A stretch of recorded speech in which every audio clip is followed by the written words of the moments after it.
All right, I think we're recording. Okay. Welcome to Planning 101, a virtual class with the City of Milwaukie Planning Department. I will get us started here and figure out how to move to the next. There we go. So logistics, we are on Zoom today. In the past, we've done it in person. That obviously can't happen at the moment. So we are doing it via Zoom. I want to just make the assumption not everyone knows how to use Zoom. So during this webinar, we have the Q&A function open. So via Zoom, you should be able to have see a symbol that says Q&A, and in there you can ask any questions that you have as we go along. We'll have a question and answer section at the very end. Hopefully we'll have at least 15 minutes to go over any questions that anyone has at the time. And again, feel free to chat, put down any questions you have as we go along. That's not a problem. You don't have to wait until the very end. And there is also a chat function option. We'll have that open just for a couple of times during the presentation, but otherwise that function will be turned off. So please stick to just the Q&A function as you can. And then it's also being recorded. So if you missed something or you want to go back and watch again what we talked about, we're going to record it and then post it on the city's YouTube page. So you should be able to watch it at any time afterwards. So that's kind of handy. And if you know of people that couldn't make it, feel free to let them know that it'll be posted on YouTube, hopefully tomorrow or early next week. All right. So we have a couple of poll questions that we created.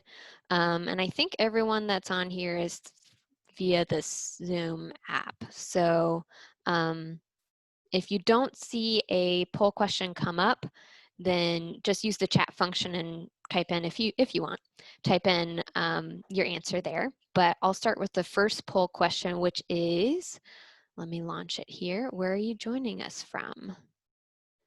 And if you don't know, the City of Milwaukie has 9 neighborhood district associations. You can see here the map. But yeah, there's 9. If you didn't know, each neighborhood district has a group of community volunteers that meet usually every month and go over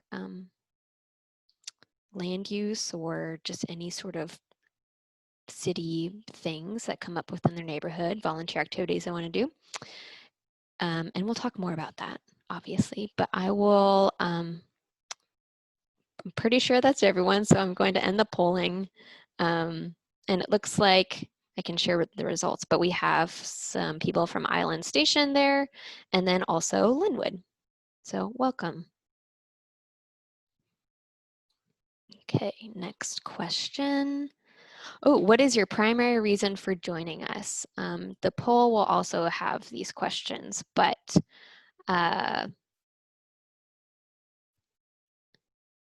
if you didn't have the poll available, you can always use the chat.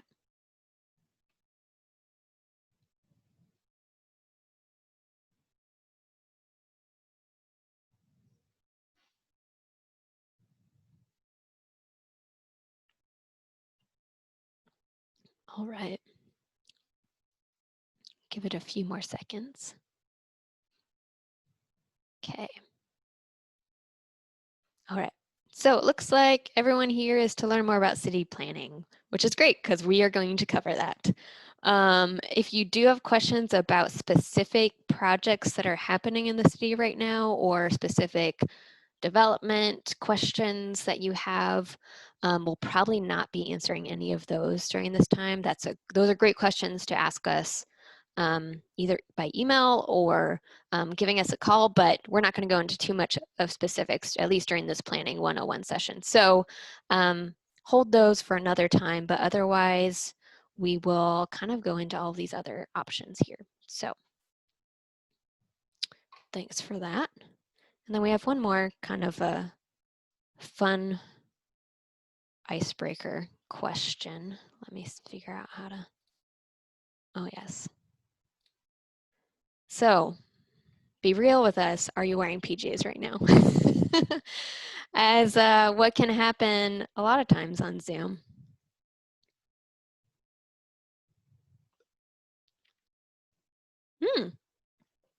Okay.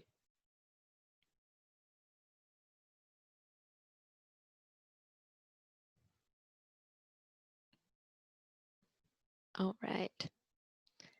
So the suspense is palpable. So we have one person that never wears PJs during their Zoom calls, and then we have one that definitely does. So that's great. Fantastic. I feel like we all learned a little bit something about ourselves today. That's great. I, for one, like to do the business on top, PJs on bottom approach, but that's just me. All right. So thank you for answering those poll questions. I thought that would be fun to do while we have this. So agenda for today. I'll do quick introductions. My name is Mary Heberling. I'm an assistant planner with the City of Milwaukie here, and I've been at the city for almost 4 years now. 4 years, I think in August. So yeah. Brett, do you want to go next? Sure. Yeah, my name's Brett Kelver. I'm an associate planner. I think at the end of August, I will have been here 15 years, I think. And I'm Vera Coleus. I'm a senior planner, and I've been with the city 6.5 years. Yeah.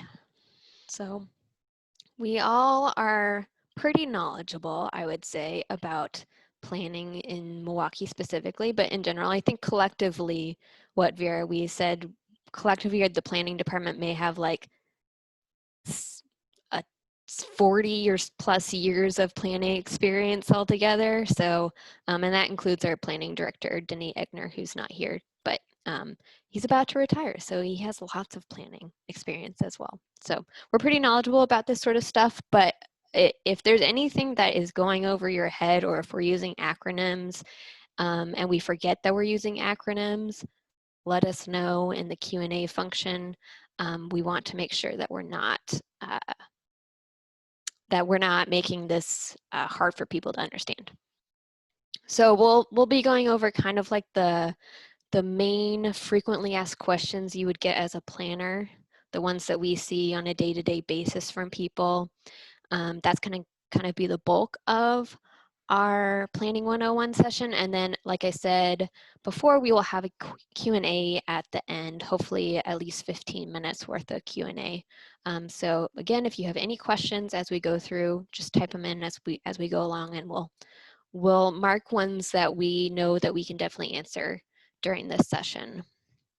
So a couple of learning objectives we want people to get from this Planning 101 session is, 1, to create a better understanding of city planning in general, and then 2, understand the best ways to engage and be effective in land use review and planning projects. So a lot of times people will want to know how they can best be engaged with planning, but also when, say, a building is being proposed, what's the best way for them to kind of let us, the planners, know what they have for or against the project, or just kind of neutral kind of questions. So we'll go into all of that. And we'll start with, what does a city planner do? Okay, hello everyone. Thanks for spending your Wednesday evening with us. So critical question, what does a city planner do? Architects often focus on a single building or a collection of buildings. A planner's job is to work with residents and elected officials to guide the layout of an entire community or even a region. Planners take a broad view.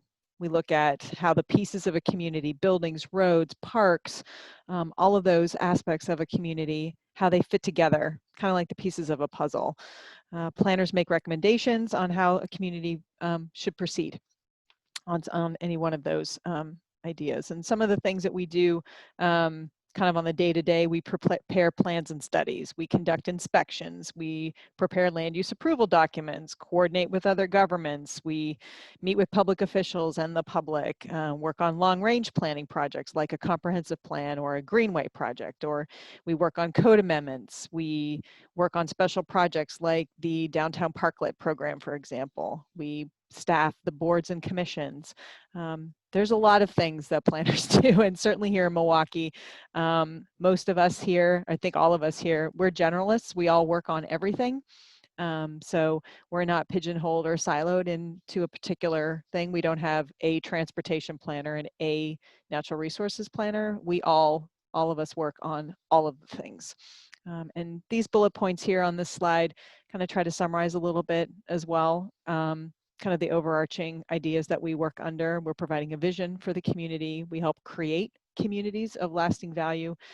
And we're successful, or planning is successful, when it's inclusive and it reflects the values of the entire community. So that's what we are working with. That's our framework when we're doing our jobs every day. Next slide, please. So you're going to hear, or you may have heard some terms, basically land use itself. And so that's kind of the umbrella under which all of our, what we do, the land use in the community. And this graphic kind of outlines, and we've used this in our comprehensive plan, sort of the umbrella under which all of our different activities fall. And the visioning is sort of the top of the umbrella. And as it says here on the graphic, you dream things from this with goals and action items. And the visioning process that the city went through 3 years ago now, I think, created that vision for the city. And underneath that umbrella, we have our comprehensive plan, and that's where we talk about the policies that are going to be tied to land use. And that's the part of this process where the city is right now. Next week on the 4th, the City Council will be hopefully, I think, buttoning up the comprehensive plan. May even take a vote to adopt the comprehensive plan, but it's been a 2.5-year process, I think, close to, in developing that comprehensive plan. And that guides all of the policies tied to land use in the city, everything from housing, economic development, natural resources, all of the pieces within the city. Underneath or within that comprehensive plan is the comprehensive plan map, and that's the map that lays out where different land uses are going to go into this in the city. And then within that is the land use code, and that's where the codes and the development standards are. How do you build and where do you build? And that's a process that we're going to start in August, in the next couple of weeks, where we will be, and I'll be discussing that in a second, but we'll be implementing the comprehensive plan. So that's what the land use code does. It actually makes the comprehensive plan happen, and it ties it to development standards and what's happening on the ground in the city. Next, please. So the comprehensive plan, this is the cover image from our comprehensive plan. And this is intended to kind of tie together how the plan and the code amendments work together with the plan. So we have a policy framework within the comprehensive plan, and that talks about critical planning and regulatory documents, and it puts all of that together. So the policy informs the code itself, and the code is kind of, I guess it's a cliche, but that's where the rubber hits the road, right? That's where setbacks and how tall buildings can be and all of those things, those development standards, come from as a way of implementing what the vision and what the policies lay out in the comprehensive plan. And the comp plan itself is, again, implemented through the code, through the zoning code, the land division code, and other city codes and ordinances. And that's the universe of all of the standards and the measurements and kind of the specifics of how things are built and where they can be built. And the next step from the comprehensive plan, once it is adopted, is to start implementing the plan. The comprehensive plan that we're on the cusp of adopting is our first, full comprehensive plan update since around 1989. So it's basically a new plan. There's a lot of new stuff in there, and now we need to start implementing it. We've, as a city, we've done code amendments throughout, kind of every year. There's always something happening within the code, but what we need to do now is actually implement the plan. And the phase 1 implementation is taking on 3 aspects of the comprehensive plan that relates to housing, urban forest, and parking. All those 3 things go together. Housing, of course, is one of the critical key goals that the City Council has established. And we also have the statutory requirements under House Bill 2001. And you may have heard about that, but in a nutshell, House Bill 2001 requires communities to create code that allows middle housing types in their city. And by that we mean duplexes, triplexes, quadplexes, accessory dwelling units or ADUs, and cottage clusters. And so we are required to make code amendments to enable and to allow for the opportunities for those housing types to be built in the city. We allow those in some areas of our city, but there's more to be done to make sure that we comply with the code. So the phase 1 implementation project is going to start in probably a week once we have a contract signed with our consultant, and over the next year we'll be working on that implementation project. And there's a little bit more about that we'll talk about how to get involved in that, because that's a year-long process to update the code and to talk about, again, housing throughout the city, how that relates to the urban forest, because we have goals around tree canopy within the city as well, and how all of that relates to required parking. So all 3 of these topics are tied together, and we need to get at all of them and how they relate to one another. So that's our phase 1 implementation of the comp plan, and it's literally on the heels of the comp plan. I think the comp plan is, hopefully there will be a vote to adopt and a vote to sign the contract with the consultant for the implementation. So they're kind of happening basically at the same time. And I think that's the kind of end of sort of just tying together how our comprehensive plan and the policies tie together with the zoning code work. And that's with all the standards and where things can build and how they get built and so on. And then I think Mary's going to kick us off with a bit more of a drill down onto what is zoning, where is the zoning, and how do I find out about all of those things. So Mary, I'm going to kick that over to you. Perfect. So, what is zoning?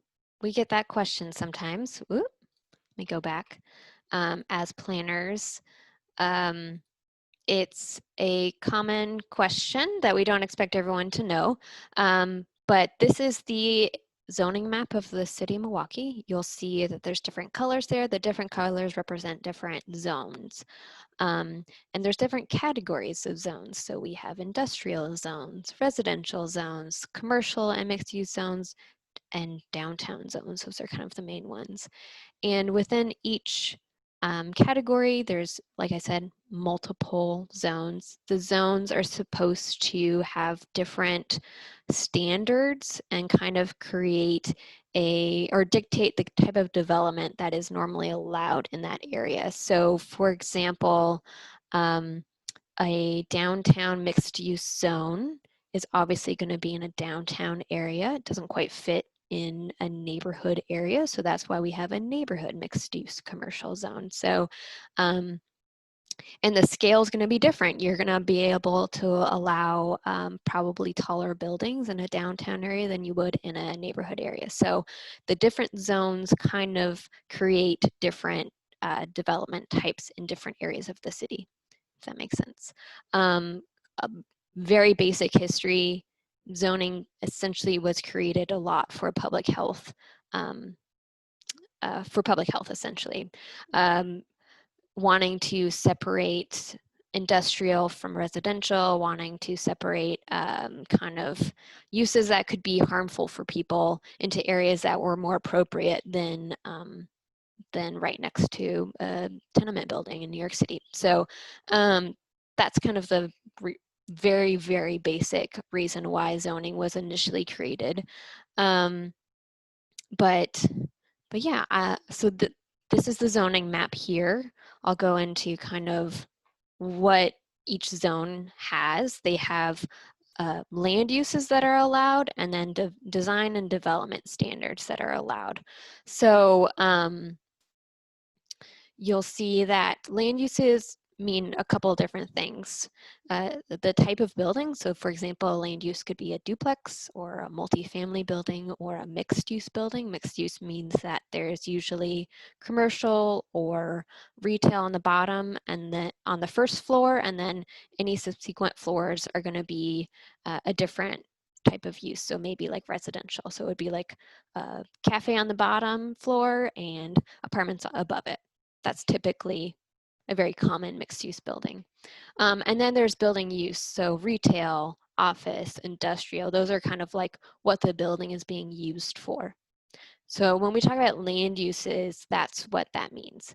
And then development and design standards is how the building is placed and how it sort of functions within the surrounding community. Sometimes it dictates how a building may look, but it sort of depends on the zone and how specific we get. And there are some cities that get very specific, and there are some cities that don't get all that specific. We're not really all that specific in terms of what buildings need to look like. So typically it'll talk about setbacks, so how far away can the building be from the property lines. Height is a big one that the zone will dictate. And one that's kind of a little bit more of a more detailed would be like an example of there's a certain percentage of windows that you need to provide facing a street. That's pretty specific for us. We don't really get into like architectural sort of design standards typically. Sometimes it depends, but it just depends on the zone. But these are pretty common: setback, height, and then some a little bit more specific, like how much window kind of should be facing a street. And then I'm going to briefly talk about overlay zones. Overlay zones are like layers. So you have the base zone, which would be that, say for example, it would be that neighborhood mixed use zone, and then you slap on top of it an overlay zone. And there are only certain types of overlay zones. This is an example of a natural resource overlay zone. So there are areas in the city that have particular natural areas, wetlands, creeks, streams, open fields that have been mapped out so that development, there are extra requirements for development in those areas. So overlay zones get more specific than the regular base zone typically.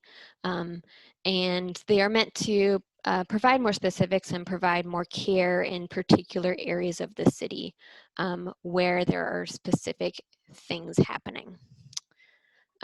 Typically a zone is going to be pretty basic. You want it to fit in different areas of a city that match kind of the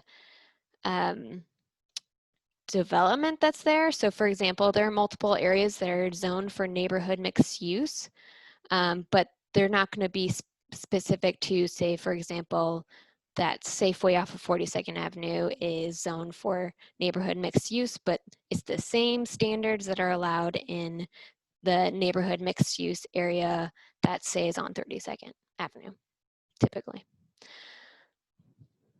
So that's kind of a really brief, high-level discussion about zoning, but I'm going to go a little bit more into like the common question that we get from people, which is, and this is the building that we used to work out of. And typically people would come to us and they would say, I want to know what I can do on my property. Or they say, I want to put an accessory dwelling unit, an ADU on my property. How can I do that? Or can I do it? And that's probably the most common question we get. What can I do on my property? And I'll kind of go over, when somebody asks us that question, what we do. So I'm going to stop sharing this PowerPoint and I will start sharing the City of Milwaukie website. So you should be able to see the City of Milwaukie website. If you don't know what the website address is, it's milwaukeeoregon.gov. You can see here. And this is what it looks like on the main page. There's a lot going on in the city. And the biggest thing that you'll want to know and where to go is if you scroll down on this main page here, you will see Find It Fast with Milwaukee Maps, this banner, blue banner. And you say Explore with Maps. So you'll click on that. And it'll take you to a bunch of different maps we have. So just for future reference, there's a lot of different maps that show a lot of different data in visual form, which is pretty cool. And then you'll scroll through and you'll get to Milwaukee zoning and land use. You'll click on that. And it'll load an online map for you. Not everyone knows that we have this, so that's why we like to show it to people. And right there you see that zoning map that I was showing you earlier. So this is where you can search specific properties. One, you can figure out what your zone is or what the zones are around you, and learn a little bit more that way. So you can either, there's on the left-hand side here, there's a bunch of symbols, the magnifying glass here, you can search via a specific address, or you can just zoom in and out and kind of move around to find where you're trying to look. And then we have this, it looks like a stack pieces of paper, and that's the layers list. So this is where you can pick and choose what you want to see on your map. Right now we have the zoning layer on. I'm going to turn that off for now so you can just kind of see what the backdrop is. But you have a bunch of different options here. If you wanted to see some of those natural resource areas that I was showing you earlier, they pop up like that if you click on it. If you want to know where the wetlands are in the city, you can pop up, they show there. But I'm going to pretend like somebody is asking me, what can I do on my property? And I am going to randomly pick, because I don't want to make assumptions about a particular property. So I turned on the zoning layer. So say, for example, this 4006 Southeast, I believe this is Monroe. This is the property here. You can click on it, and when you click on it, it provides you a bunch of different information. So the address, building square feet, the year is built. This one's an old home. It was built in 1900. How big the property is, so 0.23 acres. It's kind of big. And yeah, so you get that basic information here. Now, whichever zone or whichever layer you have on, when you click over here, it'll tell you what that layer is. So for this one, I have the zoning layer on, so it's telling me it's R5, one of our low density residential zones. So that's what it says here. And then the handy thing, if you go, okay, well, great, now I know I'm in R5. What does that mean? What can I do on my property? You click on this more info here, and it brings you exactly to the zoning code, where it tells you what you can do. So like I said before, there's those land use categories, and then there's the development and design standards. This first table tells you about what land uses are allowed. So we're going to stay in this R5 column here. And P is going to mean permitted outright, so that means that they don't typically have to go through a land use review process. When I say that, that means that you would have to submit an application, have it reviewed by planners, and planners would kind of go through a process for you to do that. And Brett's going to go a little bit further into those land use review processes. But so we have permitted outright. We have a 2, which is typically a type 2 land use review process. We have a type 1, 2, and 3 are the most common. And then so for some of those kind of bigger changes are a 4 or 5 land use process. But we don't see those as often as 1, 2, or 3. So we have 2 here, and then again 3. And then CU means conditional use. That's automatically a type 3 application.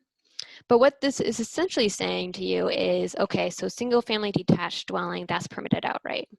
Again, this is a residential zone, so R5, low density residential. So obviously a single family home is going to be pretty normal in that area, what is normally allowed. Duplex is permitted outright in this R5 zone, same with a residential home. An accessory dwelling unit is permitted, but when you see that /2, that means that depending on how you're building it, how big it is, where it's going to be placed on your property, it may be a type 2 actually application. So that's kind of what those mean. So when you see this table, this is what it's telling you. What are allowed, what uses are allowed, and all of that. So then you can scroll down and it gets into more detail. These are the development standards. A single family detached home has to be on a 5,000 square foot lot minimum. That's where that 5 comes in R5. So these are more details. This is, like I said before, you're talking about height, you're talking about setbacks, you're talking about vegetation requirements, those kind of more specific details. This is what this second table is telling you here. So for example, you want to build a new house on this property. You already know it's permitted outright. You're like, great, so I don't have to go through additional land use process with the planners. What size should the lot be if it's going to be on there? It needs to be 5,000. How far away from my front property line does it need to be? It needs to be 20 feet. Same with rear yard. Side property lines, 5 feet. So these are where you're getting into more of the parameters. Can't be more than 2.5 stories or 35 feet, those types of things. So as Vera said, and as I've said, the zoning code gets more detailed. This is, like she said, this is how you're building things. And this is an example of how you would find out what you could do on your property for this particular example. Residential zones might not be as complicated, sort of depends, as like commercial zones or industrial zones or mixed use zones, but you know, they all follow the same standard. There's the uses allowed table and then kind of how you can build it. So that's kind of a basic overview of how you would use this map to figure out what zone you're in and what you can do. You can also, like I said, I already showed you these layers here. I think I covered all of that. So you can even go to any sort of property, say, let's go down to downtown. You can click on it and find a lot of different info. Same thing as before. So this is a really useful tool for people just to kind of get an initial assessment of what they think can be allowed. We don't obviously expect somebody to use this, look at the code and understand right away, at least if you're not used to doing development, and know what you can do. So always, you know, come and talk to planners about this sort of thing, but it might give you at least a good general idea at the beginning. Okay, I'm in R5, so therefore I know I can do this and this and this here, but I can't do what I thought I wanted to do, kind of thing. And then obviously the zoning code gets into a lot more detail depending on what you want to do, but I'm gonna just keep it pretty high level at this point. But if you have any additional questions or things come up, again, use the Q&A button. A couple of other things I'll show you on the City of Milwaukie website. So I'm going to go back to the website. You'll see departments here in the drop-down menu. You can go to planning. And this planning webpage has a lot of really good information. This is about our community vision project we did a few years ago. This is about our current comprehensive plan update we're doing. If somebody wants to think about developing in Milwaukee, they may need to go through a pre-application conference with us. And so any of those conference reports will go here. That's useful for people. Any submitted development applications go here. So there's a lot of really good information that you can find on the website before you even need to talk to us. But again, if you just want to come and talk to us, that's fine too. And then one other useful link that a lot of people may not know about is under this useful link, you can see here it says alerts and notifications, email subscriptions. So this allows you to get emails anytime there's any sort of update. So for example, we have the Central Milwaukee update. So the area, I'm going back to the map here really quickly. This sort of area is what we call Central Milwaukee. There's a lot of area that can be developed, or a lot of things are happening in this area. And so we created a specific subscription notification. So any sort of projects that are coming through, any sort of development applications, people get notified about that through this subscription. So that's really handy for some people who just want to know more about what's going on here. If you want to sign up for any sort of city council meeting packets that come in so you know what's going before city council, usually a week in advance, you can click on that to get that, as well as planning commission. So again, you'll get something a week in advance, and then you'll just be aware and know what's going before planning commission, what's going before city council. Is there anything useful that you need to kind of follow up with us on, or something that you didn't know or you want to know more about, or something that you want to provide public comment on. So that's why it's really useful to do that. So I'm going to hand it over to Brett now to kind of talk a little bit more about when we talk about public comments, those types of land use applications. Those 1, 2, and 3, the most common that I mentioned before. He's going to go into more detail about that and kind of how to be the most effective in providing public comment, as well as kind of understanding how the land use review process actually works. So take it away. All right. Okay, thanks, Mary. Thanks, you guys, for the setup. So I've got just a couple of things to share. Mary, can you enable me to do some screen sharing?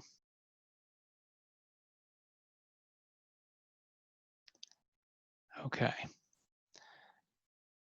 I made up a quick couple of slides just to talk about the different types of land use applications that we review as planners. And Mary mentioned a lot of these, but just to kind of put them back in front of us. So the types of things that we might be looking at as planners, one big category relates to property itself and dividing property. So depending on the size of a parcel that someone's trying to divide and how many lots they're looking for, it could be a subdivision or a smaller partition. Also, we deal with people who are just wanting to adjust the boundaries between their properties. So actual land division types of cases. And then she referred to the table that talked about conditional uses. We also have a community service use review. That's getting at kind of how the land is used. In some cases, the zone may allow for a particular use, but with additional review. And so those are those types of applications that we might handle. She referred to some of the overlays that we have. They're overlays for natural resources, for our Willamette Greenway, for those properties that are kind of close to the Willamette River. And also we have a small list of historic designated properties. So sometimes doing something on a property that has one of those overlays will trigger the need for some land use review. In some cases, and this is actually a fairly common one that we deal with, people are wanting some kind of adjustment or variance to a standard, and the code does make some allowance for people to make those kinds of small adjustments. There are certain criteria they have to meet to show that it's warranted in that case, but variances are a very common type of application that we deal with. And then, you know, these first applications that I mentioned, these are all things that are, you know, they're identified in the zoning code. Sometimes there's a need to actually change the code.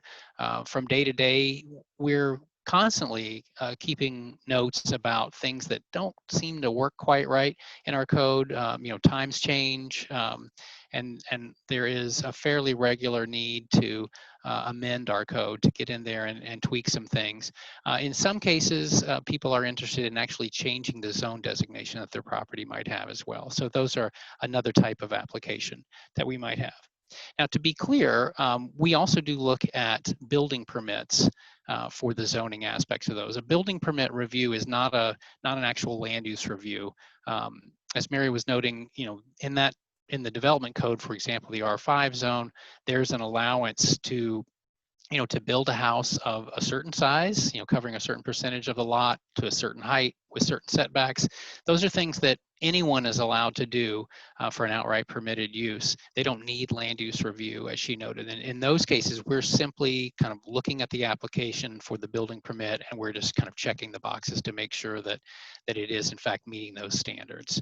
So building permits are not land use applications. You never need to go to the Planning Commission for a simple building permit unless you're trying to adjust one of the standards that are in the zoning code and need a variance. And so with that in mind, we're applying that zoning code the same way to every property, always looking back at the table and making sure that a project is meeting those black and white requirements that are in the code when they're there. Now, types of review, there was some allusion to the different numbers. We have a numbering system for the levels of review that we have, and they kind of increase in complexity as the number goes up. So a very common review, our type 1 review, is basically an administrative review. It's very similar to the kind of review we would do for a building permit, where we're just looking to see if the project meets the clear and objective standards that have been set out for the code for it. These are decisions that the planning director signs off on. You know, we as planning staff are usually doing that review and then kind of presenting the decision to the planning director to approve. But these are very simple applications. There's no variance or no adjustment needed. Someone's just having to go through the process because the code indicates that they need that level of review, but there's no real discretion. The type 2 review is kind of one step up in the regard that it's primarily administrative. You're still needing to show that you're meeting the clear and objective criteria that are in the code, but because of the nature of these allowed developments, there's a recognition that there may be some interest or need to provide an opportunity for public comment, and that there may be a little bit of discretion involved. An example would be, we have some what we call an administrative variance. So in the code, there's an identified list of type 2 variances. They're pretty much math based. So for example, if you're wanting to adjust your front yard setback by no more than 25%, for example, you could go through the type 2 variance process. The idea is that your neighbors are going to get some notice that that's what your proposal is, and they're going to have an opportunity to provide some comment.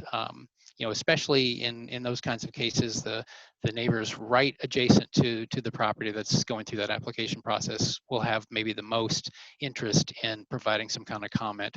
For example, if someone's wanting to adjust their side yard setback, and you're the adjacent neighbor, you may want to suggest that they, depending on the nature of the development, maybe you'll ask that they should provide some additional landscaping to kind of screen that building that's coming a little bit closer to the line. And we do, you know, we're interested in those comments, and we do take them into consideration when we're issuing the decision. These type 2 decisions are, again, ones that are approved by the planning director, but they are just a little more complicated than the type 1, and that they do involve some public comment, and there is a little bit of room for discretion.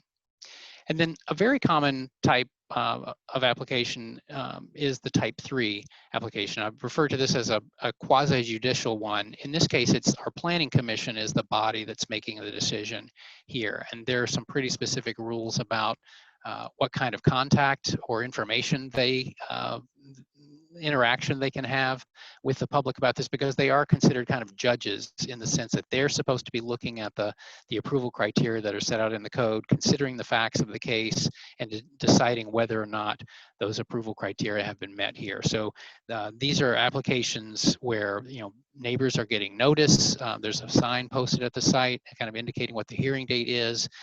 People are encouraged to come and testify at the hearing when we have them in person, or to submit comments to us in advance. And in that case, the staff is preparing a report that I've got an example with, I'll show you in a little bit, that kind of presents or sets up the case for the Planning Commission's consideration and tries to outline some of the key points there. And it's that information that the Planning Commission is using to make their decision. Then the two final types of application that we deal with are ones that we deal with less frequently. The type 4 application is also referred to as a quasi-judicial one. It's just that instead of our Planning Commission making the final decision, that decision is deemed important enough that it needs to be made by our City Council. And so in that case, the City Council is acting as kind of the judges, and they also need to be careful about what kind of contact they have and information they, how much they discuss the case, so that they can present themselves as being unbiased and objective and able to make an objective decision there. So in that case, our Planning Commission would have a public hearing. People have an opportunity to testify and provide comments, and the Planning Commission, instead of making a final decision, they make a recommendation to the City Council. The City Council will then hold its own public hearing. They're going to consider the recommendation of the Planning Commission. They're not bound to take the Planning Commission's recommendation, just like the Planning Commission is not bound to take the staff recommendation in a type 3 review, and the City Council makes the ultimate decision. And finally, a type 5 decision is one that we classify as a legislative type of review. That's where, in this case, the City Council is making the rules. They're amending the code. They're kind of changing the standards or the rules maybe that we're working with in the zoning code. In that case, there are public hearings with both the Planning Commission and the City Council in order to get to that decision. Again, the Planning Commission makes a recommendation to the City Council. Those processes usually take quite a long time. Vera was relating the overall trajectory of our comprehensive plan update, which is a really good example. There are numerous work sessions usually that the public's invited to with both of those bodies, the Planning Commission and the City Council. Usually a lot of public engagement activity so that the community can feel invested in the decision that's made. So the things I'd say about these levels of review and closing is, sometimes we get questions about, how much we as planners are making decisions with the land use review, and I think it's fair to answer that on a couple levels. In no case is the planner or the planners ourselves, making the decision. It's either the planning director who's signing off on it or the Planning Commission or City Council. So especially when we're preparing the type 1 decision, like I mentioned, we're really just kind of technicians in that case. We're looking at the rules and checking the boxes to see if they've been met. On another level, there is some, I guess you could call it, discretion that the planners have, just because as much black and white as there is in the text of the code, there are plenty of areas that are gray.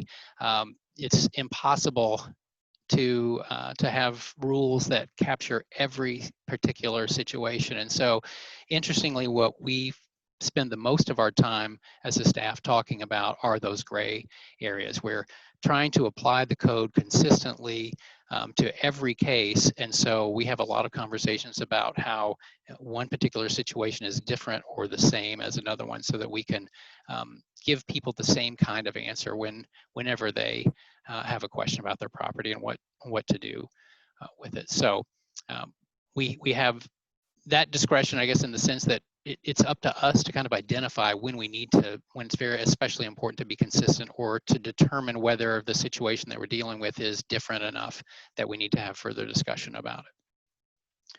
So let me stop sharing for a moment with that and get into a few other points. So the applications that we deal with most commonly, as was referred to before, the type 2 and the type 3 applications, those are both ones that involve public comment and collecting information from the community about what they think about a particular situation. So part of what the public comment aspect is set up for is it's kind of recognizing that there's a need to balance different interests. The property owner or the developer has an interest in achieving what they like on their lands. Kind of adjacent adjacent residents have some rights as well to not be too impacted in a negative way by a development. We have the larger neighborhood that has some interest overall in how things are developing in the community. And then, so in some cases, especially in the downtown areas, they're business owners who may not own the property, but they're spending the bulk of their day and their investment on that space. And so the idea with public comment and testimony and having some of these hearings is to give the decision maker, whether it's the planning director or the planning commission, an opportunity to kind of be able to hear and consider and weigh those different interests and figure out how to address those in the context of the approval criteria. So one of the steps that we take when we get a type 2 or a type 3 application in particular is there's a referral process. We take in the application, we've reviewed it, we've made sure that all the pieces of it are there so the decision maker has the information they'll need, and then we refer it out. We send it out to other departments within the city that may have some interest in it, whether it's our public works or engineering or building department. There are other agencies that sometimes have an interest, whether, maybe the Parks District, TriMet, the Clackamas County, so the different agencies that will ask for comment about it. In addition, it goes to the neighborhood association. Mary mentioned before we have 9 different districts. I think 7 of them are actually active ones. There are a couple that are in our industrial and business industrial areas, and they're all they all have a land use committee. So folks who volunteered within their neighborhood organization to take some extra time to look at these proposals as they come through, and we're interested in hearing from them what they think about these applications. So that referral goes out, and it's kind of the first chance that folks get to be aware that we've got a proposal that's asking to move forward, and that we're offering this opportunity for their input. In addition, the code in these cases of type 2 and type 3 applications requires that we send notice to properties within 300 feet of a particular site. So that notice area, we send information about the proposal to both the property owners and also to the folks who are simply residing there. In some cases, we have folks who are renting or who may not live at the property, the owners, and then we have folks who may be renting there or living there, and one might think that they, why would a renter have the same interest as a property owner? Well, they obviously have some different interests, but they both have some potential impact from proposals. So we send that notice to folks within that 300-foot area and give people a chance to send us comments that we can consider. Some of the ways that people can participate in the process is they can email or send us an actual letter with their comments. That's actually what's necessary in the case of a type 2 application, since there is no formal hearing, but people do have 2 weeks to give us comments about applications. And in the case of a type 3 application, they can send us comments in advance of a hearing, or they can actually show up in person or now virtually to participate in the hearing and give testimony that the Planning Commission would consider. So one of the questions we get sometimes is how can I be effective? If I'm interested in a particular proposal, I want to comment, I want to weigh in, what is the recommendation for how I can do that best? And in thinking about this, we kind of tried to identify a few points. One of them is a real basic one, is that is just talk to us. With the referral and with the public notice that goes out, there's always a staff person who's listed as being kind of the go-between, I guess, there on the proposal. And we really encourage people to call us and ask us questions if they're not clear about a proposal, if they want to make sure they understand what's being proposed. The thing we'll try to direct people to is that their comments are most effective when they're aimed at the approval criteria that the code is set up. So simply saying, I don't really like X proposal isn't a very effective way to comment. You need to identify something in the code that you can hang your hat on about, if the code says that the applicant has a responsibility to demonstrate that there will be no negative impacts, or that any negative impacts will be sufficiently mitigated. That's where we would encourage someone to kind of think about their argument and look overall at the proposal and see if there's some things they can suggest that might make it easier for the planning director or the planning commission to say, yeah, I think that's a good point. We'll write a condition, or we'll require approval of this particular application to address that point. You know, Mary was pointing out where and how you can access the code online, and so the information that you'll get when you get a referral or the public notice, it lists some of the sections of the code that we've determined are applicable to a particular project, and so that's how you can get pointed to those sections of the code to look at and see where you might find some footing if you have some comments about it. We also will, along with the public notice mailing, that's the time that we make sure that the information about the proposal is available online. So Mary was pointing to the section of our website where we list the different proposals that are active, and each one of those has links to different pieces of the application. So that's one of the first things that someone can do when they become aware of a particular application is go to that website and look online to start reviewing the plans, reviewing the materials that the applicant has put together to try to describe their project and how they think they're meeting the criteria that are applicable. So one of the things that I'll do a screen share here again to show an example of a staff report. So when we go to the Planning Commission for, this is a case of a type 3 hearing, a week in advance of that hearing, we, the staff, will pull together a report for the Planning Commission. And the idea is, since this is available to the public as well, it's intended to kind of, like I said before, set up the Planning Commission so that they understand the application, they understand what criteria are applicable. This also helps people who are interested in the project. They can review this as well and kind of all get on the same page about what's being proposed. This is an example of a project that's almost finally wrapped up, and that is the renovation of the Milwaukie High School campus. This was an application that was started in 2017, and it went to the Planning Commission for public hearing in early 2018. And this is an example of the staff report that we prepared for that. Some of the basic pieces of it, you know, on the first page, there's just, you know, some reference numbers, the file number, you know, clarifying the address, and then a summary of what is being requested by the applicant. We give some background information. This is where we'll describe the site.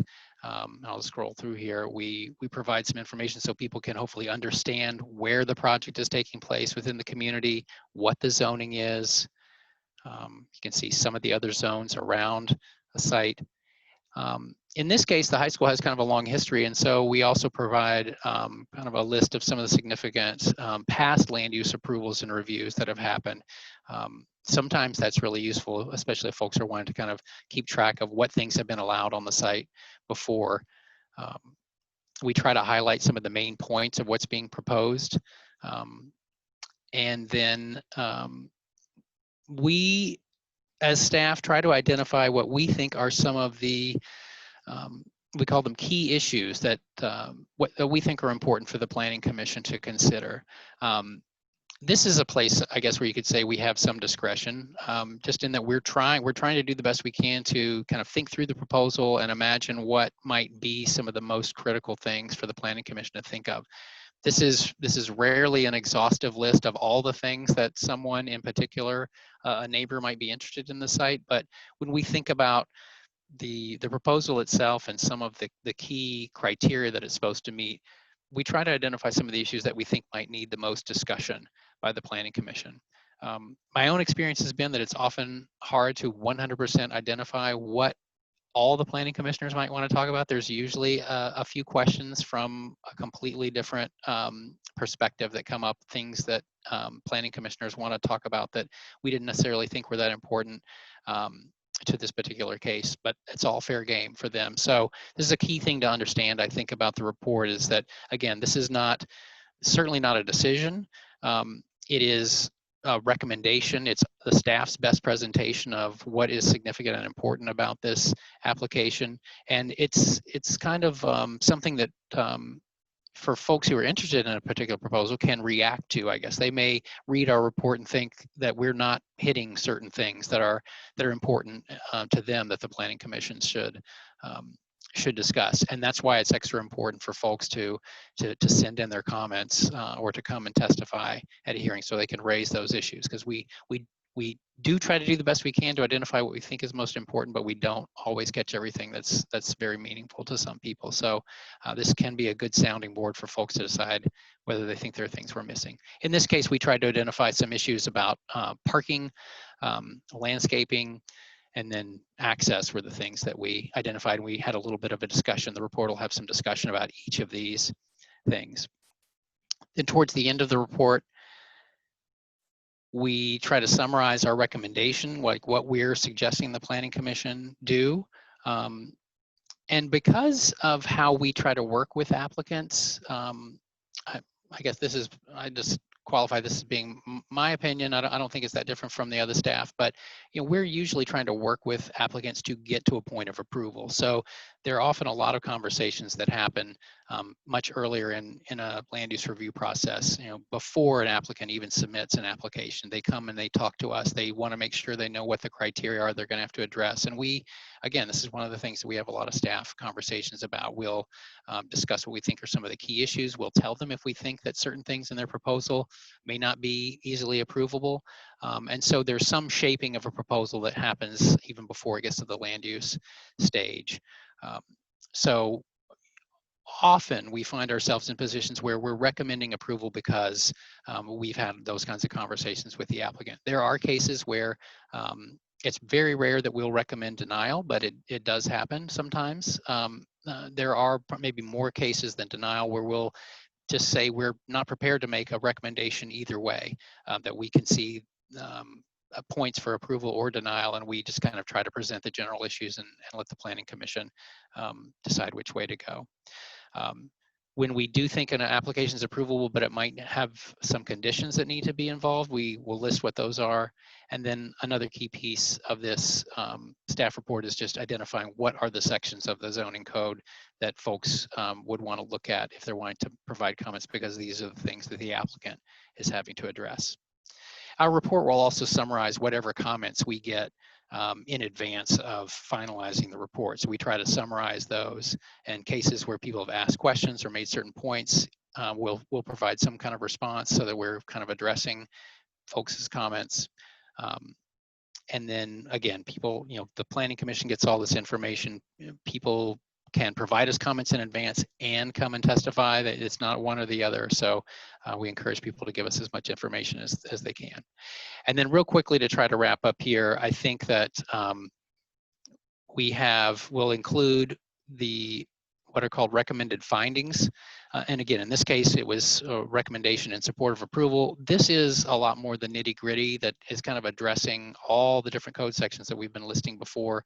The first few parts of the findings will kind of describe the project, describe the site. In this case, it's saying what the applicant's asking for, and then it starts to get into section by section, after listing what's applicable, how the application addresses these different sections of the code. So this is where we encourage people who really want to get into the nitty-gritty of a particular application, especially if they have some concerns or problems with it. We ask them to take a careful look at the findings when they come out and see where they think there might be some things that they would suggest a different direction for the Planning Commission. Because again, these are there is a legal aspect to these findings. They need to be defensible because a decision by the Planning Commission or the City Council can be appealed. And so there are a lot of different technicalities that we have to be careful about, and making sure we cover all the bases with the findings is what makes it really important for folks to know where they can look in our draft materials, to know where they might try to make their case if they think some changes are made. So in this case, the findings are really long. Let me move my view out of the way so I can scroll through here quickly. We'll also provide, in this case, recommended conditions of approval. So here's a little bit more detail about what we suggest the Planning Commission adopt if they want to approve an application. And these can be, again, key for people in the community to look at. If they had a concern about landscaping, for example, they might look through here to see what conditions we are recommending, if any, related to landscaping. And I think we've listed here some additional requirements as well. So those are the big pieces of the staff report that come out. One of the things, I've got a quick example, if you guys can see the plans here, some of the materials that you might find on the website for a particular project are usually we require a site plan. In this case, it was multiple pages of plans because the high school campus is so large. And so we encourage people to take some time and get familiar with especially the plans. It's a visual representation of what the applicant's proposing. It can give people a sense of where certain aspects of the project might be with respect to their particular property. And you know, getting familiar with the plans and asking us if you have questions about exactly how to interpret or understand something on the plans is something that we really encourage folks to do. So in closing, I guess I'd say in terms of being effective in commenting, I'm not sure we could stress enough trying to get in touch with whichever planner is listed as the staff person as soon as possible. You certainly have the right to kind of keep your peace until the hearing itself and show up if you think you've got a big surprise that you want to catch everyone with. But I think that we're as staff better able to respond and try to help prepare the Planning Commission to address a particular comment if we know about it in advance. It's really helpful sometimes when people have raised issues in advance of a hearing so that we can try to address it, in fact, in the staff report and make some suggestions that the Planning Commission can consider. So with that, I think I'll stop.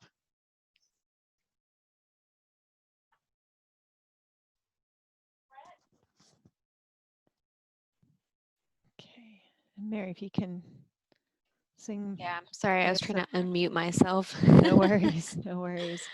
There we go. It's gonna wrap this up. Thanks, Brett, that was great. I forgot how long that staff report was with those findings for the high school.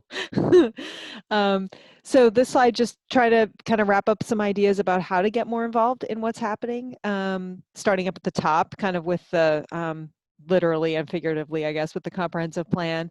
And you might start or might consider reviewing or taking a look at the current draft of the comprehensive plan, and it's available. The latest version is part of the City Council packet on the August 4th meeting. So you can just go to the meeting page and find the meeting packet. It's gigantic, I think, the packet, but the latest version of the comp plan is there. Certainly recommend that folks participate in any future outreach efforts. Various projects are happening, and we're constantly doing surveys and open houses and all kinds of ways to get folks involved. Checking the city's social media pages like Facebook and Twitter, and of course the pilot is a great way to get information about what's going on.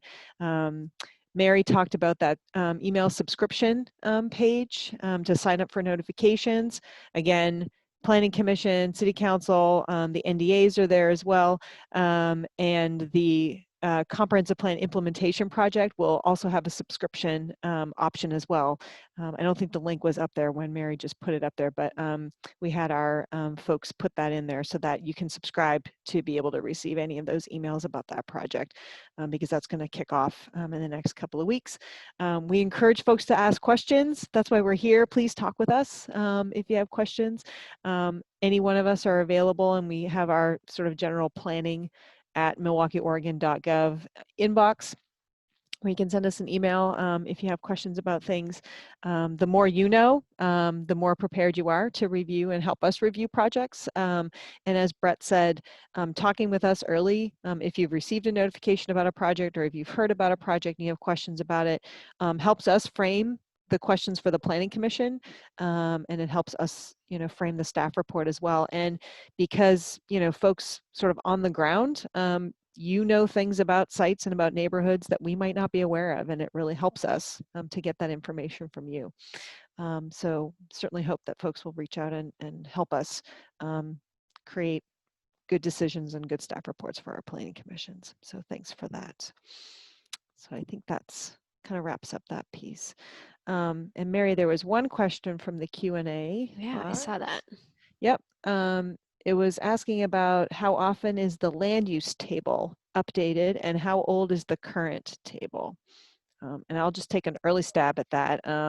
The land use tables are updated semi-regularly. It kind of depends on when we have code amendment projects coming up. The table that Mary had up at the time was talking about our low density residential zones, and I'm not sure that we've updated those tables in quite some time. Oh yeah, a long time. Yeah, but the comp plan implementation project will be updating all of those tables. Yes. Those residential tables will be updated. I think the most recent kind of significant land use table that was updated certainly had to do with the downtown area when we created the DMU, the downtown mixed use zone. We created the general mixed use zone as part of the Central Milwaukie project. Both of those efforts were in the 2015, 2016 timeframe, I think. Yeah. So occasionally there are code updates that talk about those land use sections, but for the most part, those are kind of big efforts. And as I said, the comp plan implementation project will be over the next year. We'll be making some pretty significant changes, I think, to those land use tables. In order to implement the policies of the comp plan as well as stay in compliance with House Bill 2001. Yeah, the tables, those use tables and kind of the design standards and development standards are big decisions that the Planning Commission and City Council make. And so usually it's revolving around a larger planning project. So like the comp plan update. So when the comp plan update means that we will need to be updating our zoning code. And so that means that we need to be doing a big engagement process with the community about that. It's just good practice to not update the zoning code without community input. So, and usually when we are updating it, we want to engage a lot of the community, and well, actually everyone in the community, ideally. And so that means that that's going to be a year-long or more process. The comprehensive plan was a 2.5-year-long process because of all the engagement that we did. So that is why things sometimes move slowly when you want things updated in the zoning code. But we do sometimes update little things here and there. If there's typos, if there are things that aren't going to be like changing the meaning or anything behind the code standard, it's just kind of an edit essentially. We try and bring those up to Planning Commission at least twice a year, maybe once a year. Just sort of depends on our time that we have as staff to do that. So we're doing little edits at least once a year, but those big edits, those big changes to tables, things that are going to drastically change the meaning of the standard, we go through it's a big process we do to do that. So yeah. And I remember as Brett was talking, that it might be useful actually, I'm going to stop sharing this, to show you where to access the code without having to go through the map on the website. I realized I didn't show you that. So I'm going to open the website again. So you're again at the homepage of our website, and if you go to useful links again, you'll see helpful links, and the code is right here. And the zoning code is Title 19. Brett mentioned we also kind of covered Title 17 when you're wanting to split a property or create a subdivision or something like that. But that zoning code that we're talking about is Title 19 here. And this is all of the zoning code. It doesn't look like a lot when it's listed out, but you know, it's a thick book. And so those are all of the those standards that those findings that Brett had to write out, multiple pages. That's referencing all of these chapters of the zoning code. So so yeah, that kind of hopefully is a little bit helpful on how to get there from the website. And you know, so 19.600 off-street parking. If you want to know about off-street parking, click in there. You can figure out kind of, you can try and maneuver around this stuff, but again, if you're running into problems or you're not understanding, you're not finding something, always contact us. And I think we have another question. So we have another question that says, are there rules of thumb for how far out in the future you consider impact for different projects you consider? Example, I can imagine that sometimes trying to plan too far in the future would be a futile effort because you just cannot predict the state of things. That's a that's a good question. I don't know if anyone has a good answer for that, but the comprehensive plan is a 20-year plan. So the policies that are written in the comprehensive plan draft right now are intended to last at least 20 years, considering that our last comprehensive plan update was 30 years ago. Ideally, you would want to go back and revisit your comprehensive plan every couple of years, 5 years, 7 years. But in case that can't happen, we set it as a 20-year time frame. And that's pretty typical.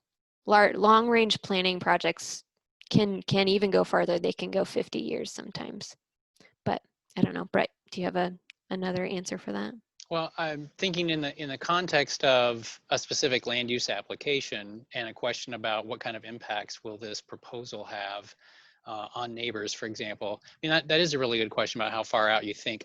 My off-the-cuff response to that is it's pretty short term. I mean, I think what we're trying to address with impacts is what are the immediate things that someone would feel if for example, if a new high school is built, right next to them, what are the issues like lighting, parking noise, garbage collection, that kind of thing, hours of operation? What are the kinds of things that are actually pretty easy to imagine if we just think through a little bit what kinds of functions happen with a particular use? That's what we're thinking of when we're thinking about impacts. I think Mary's answer about kind of the longer term impact is really good in the context of the comp plan and trying to think about that vision for the community and where or how we want to manage different uses in the community. But I would say that in the specific land use application context, I think we think about impacts in pretty much what you would see within the first week or two of a new thing happening next door. If I could, I might just add to that answer. If a project is large enough that the engineering department has determined that it requires a transportation impact study, then that's sort of in this middle ground where we're looking at what are the potential traffic impacts of a project. And so part of the scope of a traffic impact study is looking at background growth. So what are the other projects happening, in the area, and projecting out what will be sort of at build out of that project, what will be the impacts of the estimated trips or traffic generated by that project on area roadways as well as intersections and that kind of thing. So there is a process if a project is large enough that is determined that they need to provide or prepare a traffic impact study, then that can happen as well. So there's sort of that, it's maybe not a 20-year kind of horizon for a traffic impact study, but it is at build out with background traffic, trying to see, can our roads and our different intersections manage and handle the projected traffic coming from a project. So we talk about those kinds of impacts as well as the ones that Brett was talking about, sort of those physical impacts for neighboring properties, but then there's also that the traffic impact as well.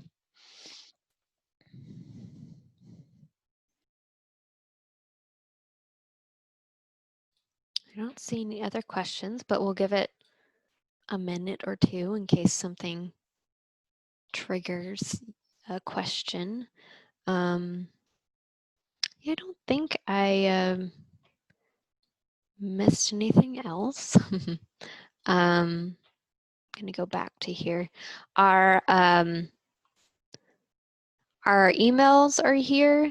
We all now are able, we had some difficulties getting calls when we were all working from home before, but now we're good to go. So you can also give us a call. Actually, that's what I'll do. I will show you on the website how to get where our contact info is. Let me share that here. So I'm going to go back. You guys are seeing the website, right? Okay. So you can go to departments, again, planning, and staff listing right here. And actually, we probably need to update that because David doesn't work here anymore.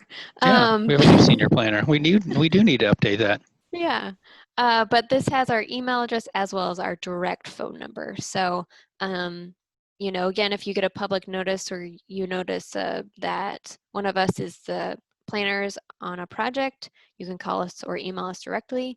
If you just have a general question like, hey, I want to put up an 8-foot fence on my property, you can just call the regular planning on duty. That's the on-call planner of the day, essentially, this number here, and we'll give you a call back within 24 hours at latest to answer those kind of more general questions that you would have on this kind of the day-to-day questions that you might come across, or you can reach out to your favorite planner in particular if you wanted to. But like I said, don't think that your favorite planner is going to give you a different answer than another planner would be, because we talk all the time. That is true. Yeah. So we try and be really consistent with our answers to people. Any other questions that have come up? I don't think so. I think we're good. So again, thank you for joining us. Hopefully you learned something new. I think that was the goal, or at least learn more about city planning. Yeah. I wonder if we could ask, I know you had it on your slide, Mary, but that's right. if there's any interest in other particular subjects, if we were to do another session, if folks would find it interesting or useful to talk about a different topic. Yeah, you can put it in the chat box. If there's something that we talked about that you wanted us to go deeper in, because we kept it pretty high level since it was just a 101 class. But we can definitely talk a lot more about all of this.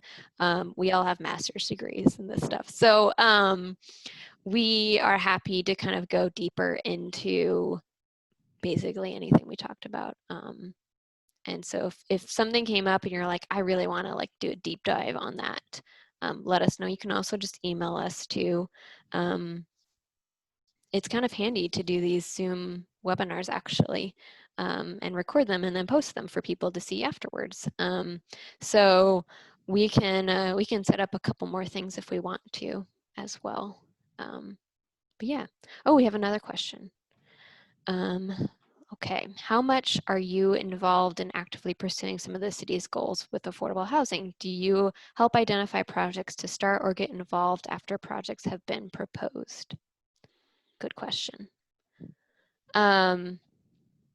We have a housing and economic development coordinator position.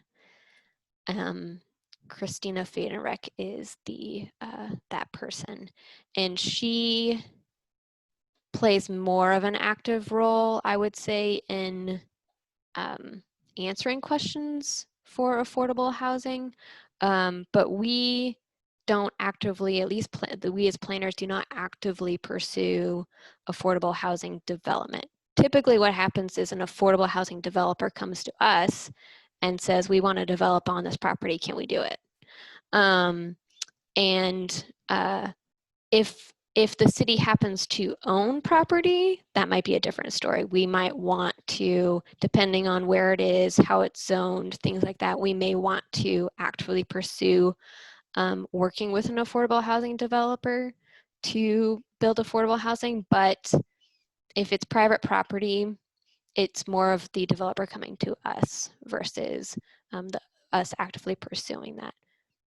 I don't know if you guys have other answers to that. I might just add, so Christina and the Housing and Economic Development team work with developers. We don't require affordable housing. We don't have that sort of the legal teeth for that. We do have the construction excise tax funds. So if a developer wishes to work with us to receive any kind of financial benefit from their project, then they could create affordable housing and work with the city on using those funds. So we have some incentives, or we have, we're incentivizing the creation of affordable housing, but we don't require it. But I think, so we work in tandem with the Housing and Economic Development team. If they've identified a project or someone that they want to work with, then we work with them on the planning and permitting side, and we kind of work together as a team to get something built that way. The Hillside development, the Hillside Master Plan, is a county project for affordable housing, and we of course will be working with them through that permitting process. So so it's more of a team effort on our end with the other entities like the county or like the Housing and Economic Development team to create that those affordable housing opportunities. Yeah, we definitely create more of the incentive side of things, versus requiring,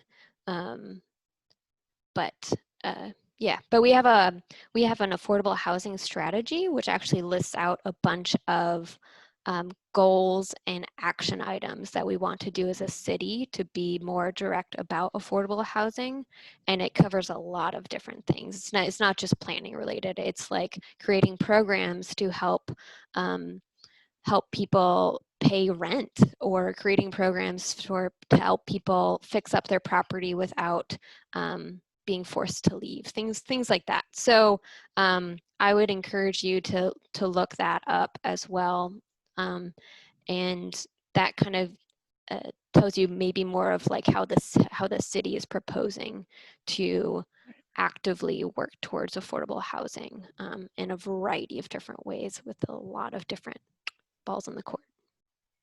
I guess a side angle I was thinking of on that question, I think the answers you gave are pretty robust and good. I was thinking of this side angle of recognizing the tension that's inherent sometimes within the city organization, because of the role we play as planners. Of one important role is safeguarding the code. I guess we are kind of bound to the code. We don't make up the rules. We don't even really interpret the rules very much. I mean, the planning director may, but we're trying to implement the rules, I guess.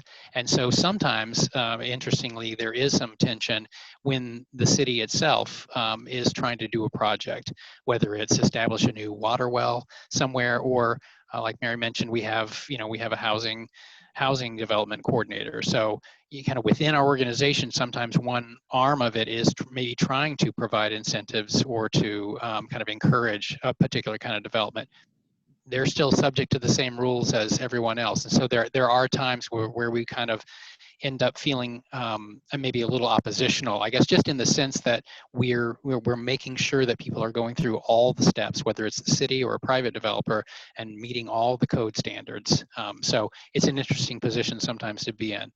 As often, we can, if we have ideas about what might make the code work better, we can, try to put those forward, recognizing again that we're not the decision makers, and we don't get to wave a magic wand and make the code be different. But that's how I was thinking about the question a little bit, is how, in terms of how active can we be. We certainly have opportunities to try to facilitate and problem solve things, but we can't deviate too much from the rules that we have. Yeah.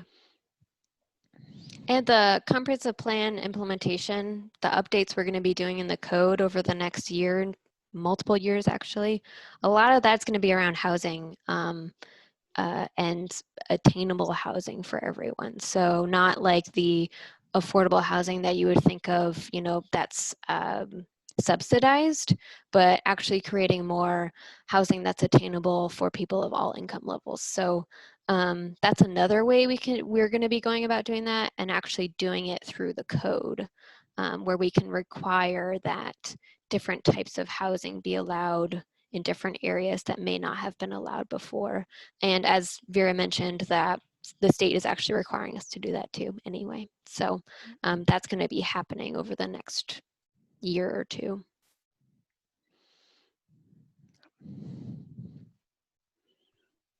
All right. I think we're even over time. So I will say thanks to everyone for attending. And again, feel free to contact us with any questions. If you have ideas about Planning 102, deep dive into housing code. No, let's not do that. that will be all of this year with the comprehensive plan. We'll be doing a lot of deep diving into housing. But if you have any sort of other topics or areas that you want to kind of deep dive into more, we're happy to kind of entertain those ideas and see if it'll work. So just give us a call or email us. All right. Thanks. Thanks very much, everyone. Thank you guys for tuning in. Thanks.